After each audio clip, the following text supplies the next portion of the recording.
Olá, estudo de hoje, estudo 154, temos várias mitzvot, todas elas relacionadas com os Kohanim, principalmente os Kohanim dentro do templo.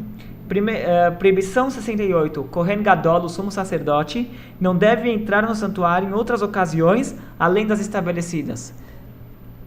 Aqui se trata do Santo dos Santos, o ambiente mais sagrado do templo, que era, se formos usar uma analogia, era como se o templo fosse um palácio que tinha vários pátios e várias salas, uma sala e antessalas, e uma sala e uma câmara mais interna, mais dentro mais íntima que a outra. Então, assim, o lugar mais sagrado, que seria a sala mais íntima do templo, era o Santo dos Santos. Nesse local ficava a Arca Sagrada, pelo menos no primeiro templo, até o primeiro templo, no tabernáculo, no primeiro templo, nesse ambiente, nesse recinto, ficava a Arca Sagrada com as tábuas da lei. Então, nesse local, não se podia entrar lá, não tinha acesso livre. Só o Kohen Gadol poderia entrar lá, mas não era a qualquer momento, ele só poderia entrar lá no dia de Yom Kippur. E mesmo no dia de Yom Kippur, ele só poderia entrar lá para fazer o serviço que ele tinha que fazer naquele local. Ele fazia o incenso, aspergia o sangue de alguns sacrifícios que ele aspergia lá, e era só isso, ele não podia entrar lá a qualquer momento ou à toa. Então essa é a proibição 68, mas essa proibição não é só para o Kohen Gadol de entrar nesse local especial, era para qualquer pessoa entrar nesse local, ou até mesmo o Kohen Gadol, que tem a autorização para entrar lá, ele mesmo tinha restrições, muito mais outras pessoas que não tinham acesso autorizado para essa sala que não poderiam entrar. Mas essa proibição se estendia a outros locais do templo também, em outras salas, antessalas, que não se podia entrar, a não ser que fosse para fazer o serviço. E o local que ele está se tratando aqui, que ele está aludindo aqui é a antessala desse recinto do Santo dos Santos. Ele se chamava Heichal. Heichal era como se fosse o salão. Lá era onde estava a menorá, o candelabro da famosa história de Hanukkah. Também tinham outras partes da mobília do templo que estavam nesse local, e lá se entrava todos os dias se acendia a menorá, e todos os dias um Kohen entrava lá para acender a menorá, mas mesmo assim não se podia entrar nesse local à toa, só se podia entrar para fazer o serviço e depois tinha que sair, não podia entrar lá à toa. Até mesmo os Kohanim, os sacerdotes que tinham autorização para entrar nesse local, eles só poderiam entrar para fazer o serviço destinado àquele local e não poderiam entrar em qualquer outro momento. Depois temos a proibição 165. Os Kohanim não podem sair do santuário enquanto estiverem oficiando. Os Kohanim, eles não podem entrar no templo. Os Kohanim, quando eles estão no templo, eles fazendo o serviço, eles não podem abandonar o ofício, eles não podem abandonar o templo, eles não podem abandonar o trabalho e saírem. Isso daqui em qualquer situação. Mas esse versículo, se a gente for analisar, ele estava se tratando de um caso muito específico. Um Kohen que ele soube de um falecimento na sua família próxima. Ele ficou sabendo que um parente pelo qual ele tem que ficar de luto faleceu. Seria o pai, a mãe, um irmão, Deus nos livre. Ele ficou sabendo de um falecimento desses. O Kohen, então ele não pode simplesmente abandonar o seu serviço. Agora tem vários detalhes aqui, depende se é um Kohen comum ou um Kohen Gadol. Ele se prolonga bastante aqui na elaboração na explicação dessa proibição. Vamos tentar falar de forma resumida.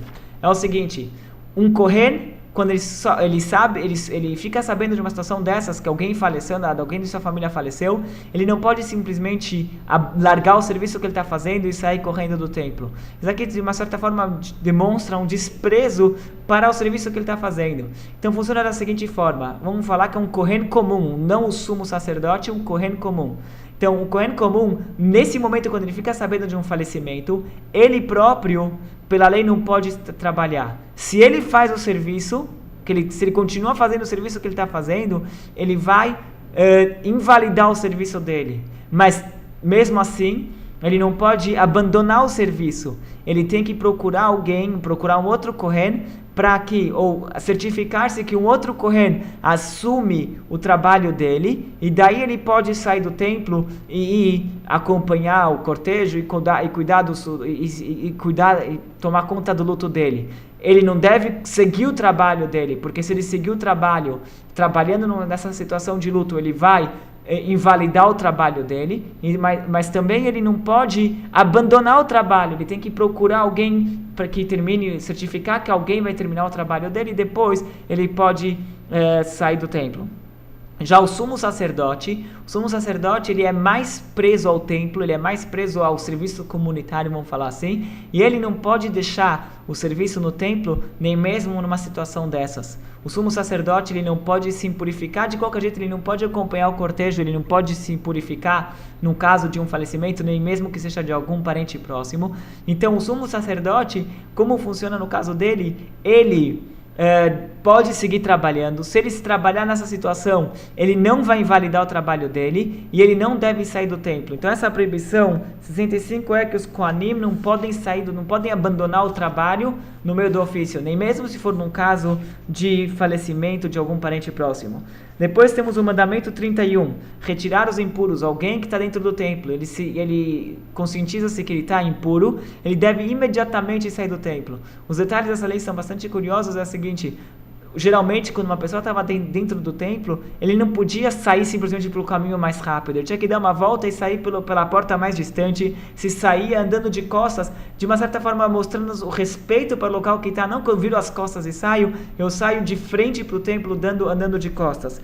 Já numa pessoa que ela se descobria impura, ele tinha que sair pela porta mais próxima, o caminho mais rápido e de frente, ele tinha que sair da forma mais rápida possível, tinha que deixar o templo, pelo fato de ele estar impuro, ele não poderia continuar e permanecer no templo. A proibição 77 é uma pessoa impura não pode entrar no templo. Se alguém está impuro, fica impuro dentro do templo, ele tem que sair. Muito mais alguém que está impuro, ele não pode entrar no templo. Essa é a proibição 77. E depois temos a proibição 78, que é uma pessoa impura não pode entrar no acampamento dos Levim. O que é o acampamento dos Levim? Seria a área externa do templo. Logo explicaremos mais sobre isso. Mas qual a diferença? Ele já falou que uma pessoa... Então fica assim, porque parece redundante. Se uma pessoa não pode entrar na área externa do templo, muito menos que ele pode entrar no próprio santuário. Então qual é a novidade da proibição 77? Que uma pessoa impura não pode entrar no santuário. Se nem mesmo na área externa ele pode entrar, muito menos na área interna. Então é o seguinte... Tem vários tipos de impureza e tem vários graus de impureza. E dependendo do grau de impureza, a pessoa pode entrar talvez numa área mais externa, mas ele não pode entrar numa área mais interna. Então isso que é a diferença da proibição 77 e 78. Tem determinadas impurezas que a pessoa não pode entrar na área interna, mas ele pode ficar na área externa. E depois tem a proibição 78 que tem outras impurezas, que a maioria delas que nem mesmo na área externa ele pode entrar. Agora, onde que se define essas áreas? Ele falou aqui no acampamento dos Levim. O que isso significa o acampamento dos Levim? Então vamos voltar ao tempo dos judeus no deserto. Quando os judeus estavam no deserto, o acampamento deles era dividido em basicamente 3 áreas. Tinha o templo, que ficava no centro do acampamento, que era se chamava o acampamento da Shekhinah, da presença divina. O acampamento divino era o próprio templo, era um local mais sagrado. Nesse local, alguém que, por exemplo, estava impuro por contato com o morto, ele não podia entrar.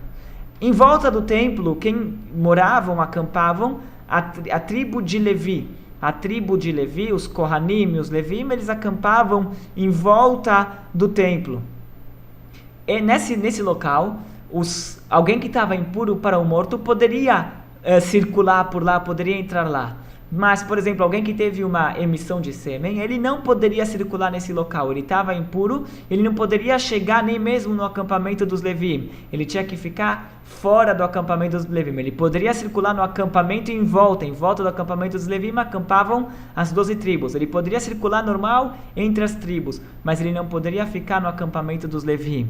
E tinham pessoas que nem mesmo no acampamento normal poderiam ficar, nem mesmo no acampamento das tribos poderia ficar, como por exemplo, aquele que tinha a tzarat, a lepra. A lepra era aquelas manchas que apareciam na pele como consequência de determinados pecados. Essas pessoas, eles não poderiam nem mesmo circular no acampamento geral, eles tinham que ficar fora da sociedade, eles não poderiam ficar no acampamento, eles ficavam fora de todo o acampamento.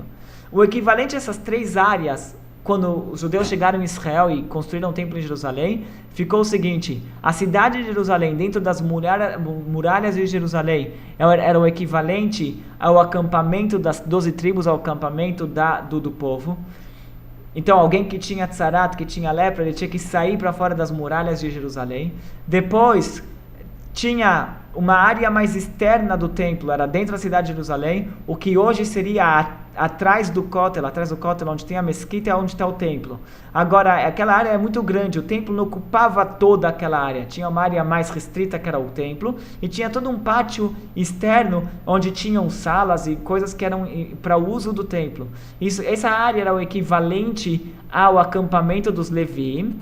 Então, esse que ele está falando, a proibição 78, uma pessoa não pode entrar no impura, não pode entrar no acampamento dos Levim. Em outras palavras, ele não poderia adentrar nesse pátio externo do templo, vamos por assim dizer. E depois tinha o local do templo, onde tinha o altar e o prédio do templo. Nesse local era o equivalente ao acampamento da Shekhinah, o acampamento da presença divina.